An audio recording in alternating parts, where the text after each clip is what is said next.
what is enlightenment? How does one attain it? Well, now we are exactly in those situations too, where typically with the human mind and the conditioning and addiction to thoughts and reflections and creating stories, there's a point where, as we say, there are some questions that are irrelevant in the sense that yes, they can come up, but there's definitely no need to ask them before one gets there, because that's exactly keeping the mind busy, satisfying to that addiction, instead of letting it concentrate on what matters at that one's level. And then when one works properly, one will reach the point where one gets the answer anyway, when the time has come. So, and of course, again, part of that mind addiction, as we always say, is not to create expectations and not to create desires, and people like to set up goals and try to reach something, and so all this is part of that mind addiction. So those kind of questions are exactly the addiction, craving for more. But well, there are ways to define it, but enlightenment is still what it's known to be.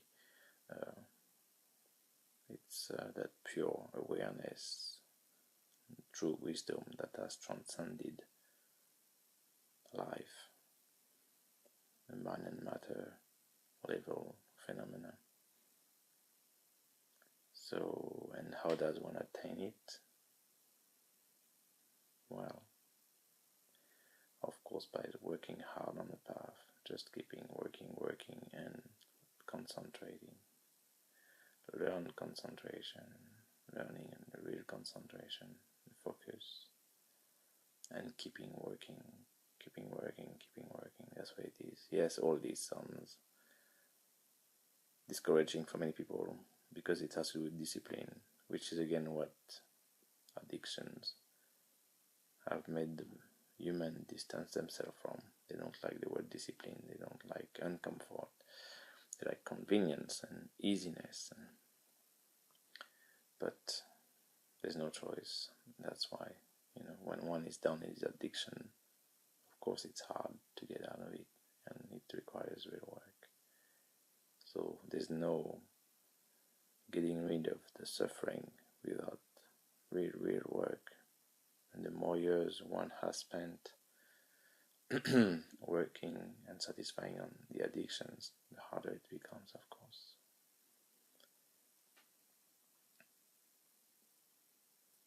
But it comes over time. If one practices diligently, and one try to really work constantly, or use everyday situation, every life situation as a tool to practice rather than to get back to distraction, then that will come closer to that. But there are some landmarks anyway, so after actually at a certain level, some landmarks show you where you are at on the path. Then you start to be really clear of where you stand, and of course it keeps you motivation going. What is the difference between awakening and enlightenment? I guess, I don't know, it's again playing with words sometimes too, people have their own definition and everyone thinks they know what they talk about, but I don't know, I guess the awakening is the first step of the process of reversing, and enlightenment is the ultimate achievement at the end of that process of reversing when one has reversed completely everything in their life as a human, the suffering, the conditioning.